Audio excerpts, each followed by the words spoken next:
Start करते हैं हम। सेंट्रल आइडिया कमला दास वाली जो पोएम है माय मदर एट 66 का, इसके अंदर आपको 3-4 चीज़ें याद करनी है। एक तो फियर ऑफ एजिंग, ये एजिंग वर्ड है, फियर ऑफ लॉस है। इसमें डॉटर जो है वो अपनी मदर की एजिंग को देखकर उसे याद कर रही है और इमोशनल हो रही है। तो आप ये चीज़ें यहाँ पर मेंशन कर सकते हैं। इसको और शॉर्ट में मैंने आगे कुछ पॉइंट्स में कन्वर्ट किया है।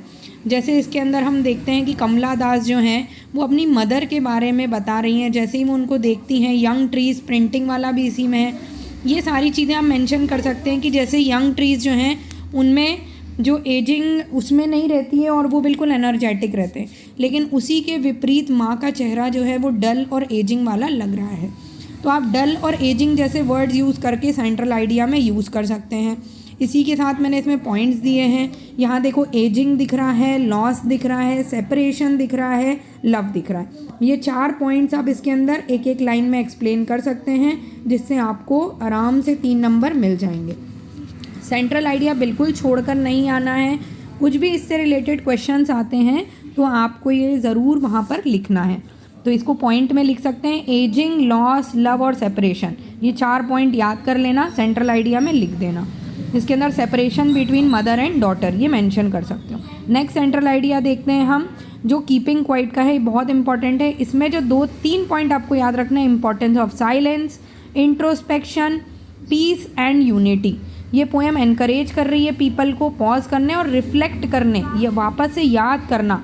हम 12 सेकेंड्स के लिए क्यों रुक रहे हैं, पॉज कर रहे हैं, ताकि हम अपने आप को इंट्रोस्पेक्ट कर सकें, वापस से रिवाइज कर सकें अपने आप को, ताकि कोई अनहोनी होने से घट जाए। तो इसमें 3-4 चीज़ें ये याद कर लीजिए। नेक्स्ट है जॉन कीट्स की पोएम थिंग ऑफ ब्यूटी। इसका भी शॉर्ट मैंने लिखा है।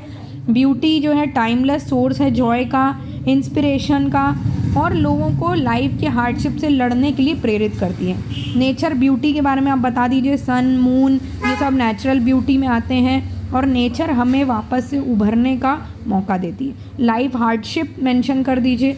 ऐसे 3-4 पॉइंट्स बना के आप आराम से सेंट्रल आइडिया लिख सकते हैं इन 3 लाइन के थ्रू।